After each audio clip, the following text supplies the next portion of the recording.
Ano, Dvořák. Pane Dvořák, dobrý den, Jirko Kosiga a pořad Beat Branch v rámci Slowdown Rádia, tak přejeme vám příjemný dobrý den. Dobrý den. Tak my budeme zvát naše posluchače na Growfest, kde budete mít vaši přednášku. Než se k tomu ale dostaneme, tak bychom využili určitě pár chvil. Zeptali se i na nějaké nové věci a aktuality ohledně konopí v České republice. My už jsme si spolu právě povídali před rokem, tak i pro naše posluchače, tak pojďme začít. Co vás třeba přivedlo k samotnému aktivismu za legalizaci konopí? Je to ještě pes, pardon. Jasně. A ten náš neštěká zrovna v tuto chvíli. Co mě k tomu přivedlo? No tak jednak studium a praxe a to, že vlastně vy tam budete mít i přednášky týkající se například toxicity, tak dneska je to 25 let, co jsem v Olomouci otevřel ve středisku drogových závislostí, který jsem vedl metadonový program pro heroinisty. No a 25 let poté metadon vás zabije. To je opiát, který když si vezmete velkou dávku, tak prostě se zastaví dechový nebo srdeční centrum a můžete umřít. Když to konopí není žádná toxicita. A když vidíte, kolik těch blahodárných účinků to má a pak ještě porozumíte, protože jsem se taky musel začít vzdělávat v oblasti, ve které jsem byl úplný panic. Pro mě jako pro adiktologa bylo nejdůležitější, že je to bezpečný.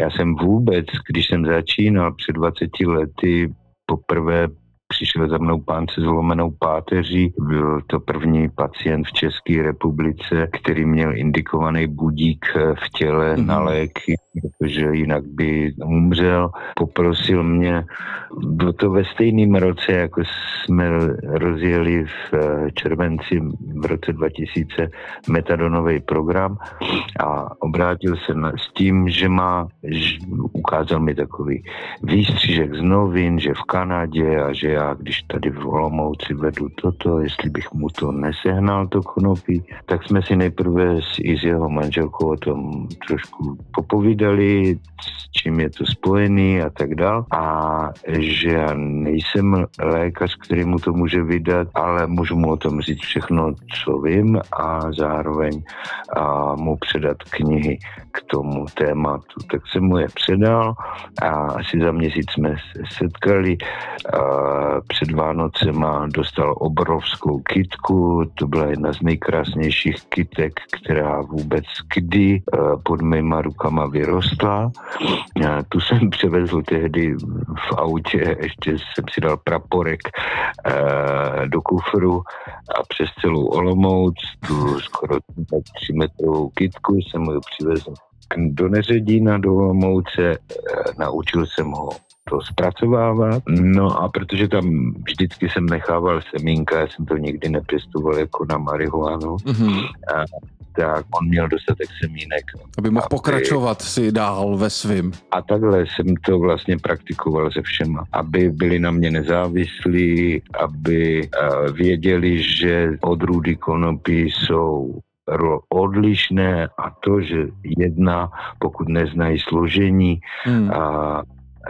takže když jedna nezabere, může zabrat třeba i druhá, ať v tuhle chvíli vyčkají, protože ta bezpečnost je garancí toho, že se jim nemůže nic stát. Tím, že pokud já jsem samozřejmě od určitých let už začal si to, nebo našel jsem laboratoř nejprve na tajnačku posílaný do Izraele, Hanušovi na Hebrejskou univerzitu jsem mu to posílal. No a potom jsem se oficiálně zeptal, jestli by to tady Ústav soudního lékařství neanalyzoval a se soudně znaleckým razítkem, který bylo požehnaně za mnoho set tisíc korun. Bez tak to soudce nezajímalo takovýhle informace a dopadlo to, jak to dopadlo po 10 letech 10 trestních řízení. Nakonec mě poslali do vězení. ale oni mě pozvali do vězení na základě opravdu vědomí justiční korupce ve smyslu toho, že aby mě a další členy aliance Cannabis is the Cure mohli odsoudit, protože já jsem nebyl ten, který byl nalapaný. Já jsem jim roky psal, pojďte spolupracovat, žádal o vydání, povolení. Takže to nebylo takové, jako že někde na něco přišli, nebo že by mě někdo udal. Ne. Už toho bylo moc, pak si vymysleli báchorku, že ne, to nemá vůbec smysl. To už jsme si vlastně, my jsme si o tom povídali a myslím si, kdo by chtěl, tak si určitě může dohledat celou v uvozovkách tuhletu kauzu, protože řekl bych, že není asi rozhovor, kde by se vás na tohle někdo neptal, nebo kde byste o tom nemusel povídat a vyprávět takže tohle je dohledatelný. A abychom třeba stihli, protože já si s váma klidně rád zavolám tento týden ještě jednou, protože je jasný, že máte o čem povídat. Pojďme se přesunout teď trošku do přítomnosti, protože určitě se děje spousta věcí. Třeba první, co mě zajímá, probíhala hladovka, jestli se nepletu, tak jak jste ji zvládnul a jestli byste nám řekl proč a jaký bude mít nebo má aktuálně třeba tej dopad? Jenom ještě k té první otázce a tomu povídání. Já jenom chci říct, že není mým cílem ani na tom Growfestu a tam ani není prostor a k tomu, aby někdo někde hořekoval, jak je to zlý a tak dál. Dívejme se teda na tu přítomnost a my se nalezáme v březnu roku 2025. V tuto chvíli je v parlamentu druhý čtení. Ano. A my jsme 16. petiční výbor předali už asi můj 5. legislativní návrh na zastavení kriminalizace. Dali jsme to na výročí Jana Palacha jako symbolu oběti za svobodu slova, protože na té naší cestě pár lidí bylo opravdu utýráno k smrti a nikdo to nechce 15 let vyšetřovat, všichni říkají, bez odůvodnění to odkládají. Takže 19. kdy Palach zemřel po 3 dnech, tak jsem zahájil hladovku za prosazení těchto návrhů, protože spočívají jednak v propuštění politických vězňů, protože to není jiného než politika a druhá věc je konkrétní legislativní návrh, který zjednodušeně řečeno, a nechci tady právnický termíny používat, spočívá v tom, že pokud vy oznámíte pěstování konopí celní správě na těch jejich formulářích, jakýhokoliv konopí, jakýchkoliv hub, jakýchkoliv rostlin, prostě přírody, vy to oznámíte celní správě. V tu chvíli jsou splněny regule nadřazeného práva OSN a je tady nějaký registrační orgán, vy jste to tam poslal, oznámili, existuje něco, čemu se říká presumpce neviny, čili já jsem to tam oznámil a oni se mě tam v té kolonce zeptají, co s tím budu dělat, já tam napíšu zatopím s tím, nebo hodím to na kompost, nebo to spotřebuju, to je úplně jedno, jim je úplně jedno, co tam napíšete na celní správě. Jasně. A tím je celá situace vyřešena. O miliardu víc ve státním rozpočtu jenom na tratných výdajích a to nemluvím o těch benefitech, který to bude mít z hlediska jako zdravotního stavu občanstva. A tratných amputací třeba, jo? Jako když fakt o tom něco víte, tak vám srdce puká tou krutostí a tou lhostejností k těm lidem. Dneska po dubnu to budou předepisovat už i praktici, dokonce i na 3 měsíce, na bolesti. To je nejčastější indikace. Ale ve chvíli, kdy to zpřístupní, tak pan doktor Kubu si dal tu práci s analytikama a spočítal, že nejméně 500 000 korun podle těch vlád, 500 000 občanů této země, podle všech těch seriózních dat, zůstane dál nepokryto, nehledě na to, že ne každý praktik, spíš bych řekl naprostá většina, to vůbec předepisovat nebude. A Takže pořád tady zůstává velká skupina lidí, 500 000 lidí, kteří jsou tímto státem označováni za kriminálníky podle seriózních dat, už jenom proto, že jim buď ten doktor mnohdy nevzdělaný a nepřipíše konopí, a to není urážka lékařů obecně. A tam jde o to, že oni jako vysokoškolští studenti medicíny dostávají nejenom skripta, které jsou financovaný farmaceutickými firmami, opakovaně tam dával navrhať, ať to hodí do skartace, tu farmakologii, pro to, co tam píšou o konopí. Ne, fakt vážně, to byli opravdu, a byli to profesoři, jo? Nebo když si koupíte za 8,5 tisíce komentář k trestnímu zákoníku jeho autora, ústavního soudce Šámala, soudružky Šámalové z nejvyššího soudu, tak tam píšou, že konopí je jedovatý.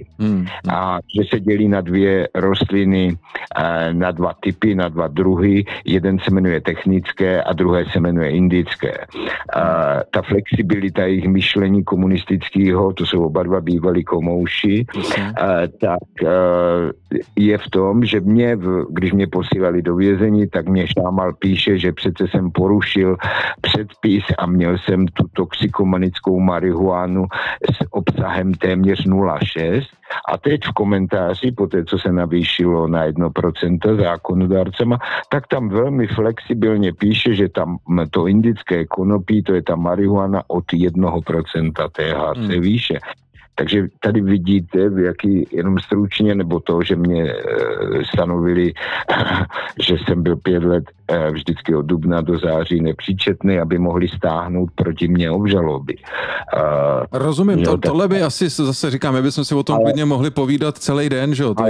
V tuto chvíli ta řetězová hladovka pořád pokračuje, je do 28. března obsazena do dne učitelů a to bych chtěl tady říct nahlas, hodně slyšitelně, od 29. do 9.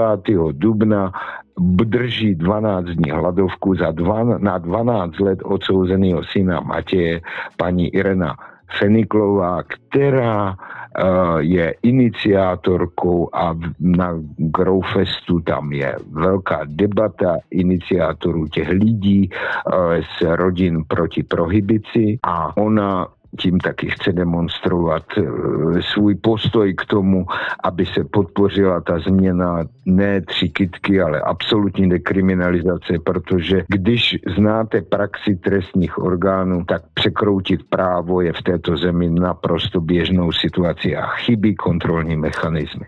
Takže ta hladovka je symbolem toho, že to bereme vážně, že já jsem hladověl 13 dní, vůbec jsem netušil, jak to dokážu nebo nedokážu, vůbec jsem nad tím nepřemýšlel, rupl jsem do toho a byl jsem sám překvapený, bylo to asi silou té vůle.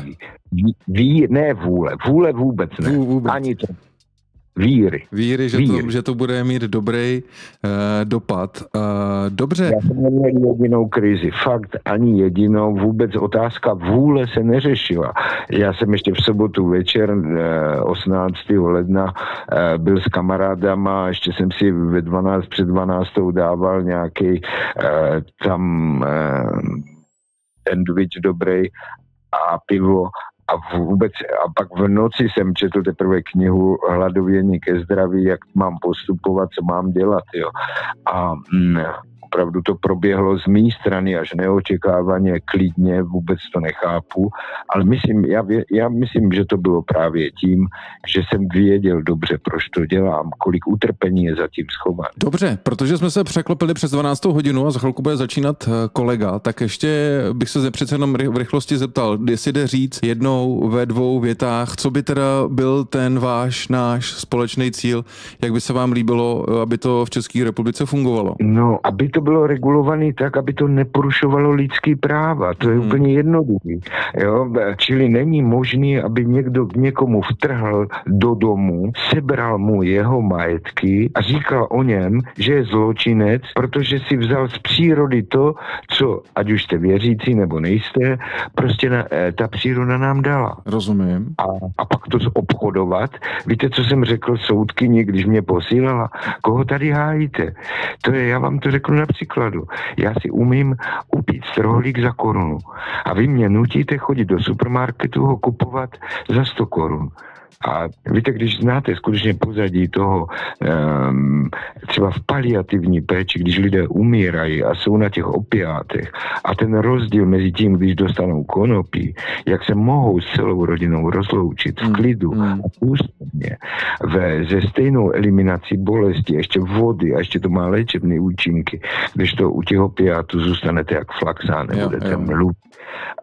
Tak to je zločin. To je zločin. Dobře, a úplně poslední věc, a pokud budete mít čas, tak si klidně zavoláme v týdnu ještě jednou. Tak budete tedy přednášet na Growfestu 2025. Na co se tedy návštěvníci můžou těšit? Budete povídat takhle o svém případu? Budete rozebírat to, co jsme tady spolu aspoň trošku naťukli? Ne, vůbec.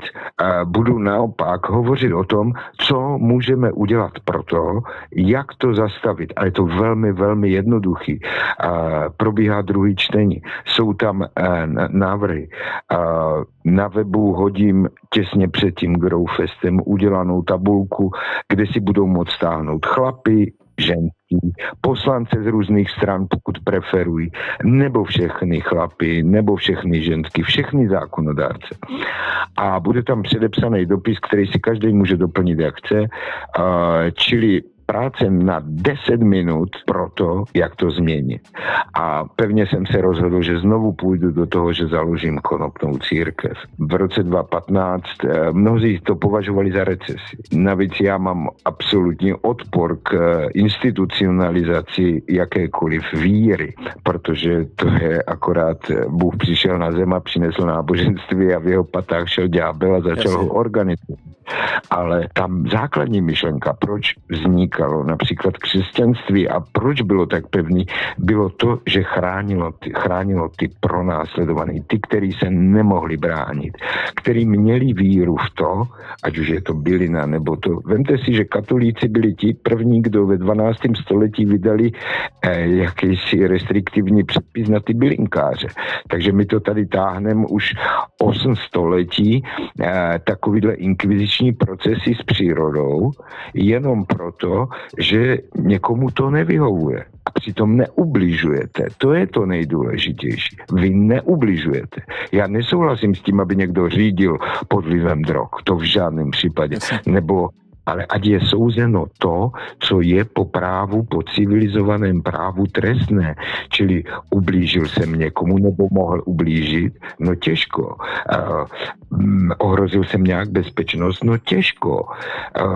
Ať je souzen ten skutek, nikoliv vyčarovaná blbost, že teď právě ta preambule OSN z roku 61, která to je zazděná, která prostě vemte si, že konopí v některých částech světa je prohybovaný natolik, že vám setnou hlavu. Opravdu. A může to být dramaticky. Já měl nemocnou ženu, která přijela až z Bali a tam Japonka to byla a měsíce měla, roky měla, každý měsíc vypadalo to, že je těhotná v 9. měsíci. Byl to obrovský myom, který jí tam prostě každý měsíc v době menstruace strašně zbytnil. A ta ženská hrozně trpěla. A odmítala operaci. Byl nezhubný a to jako bylo samozřejmě fajn, ale takhle dramaticky se to měnilo.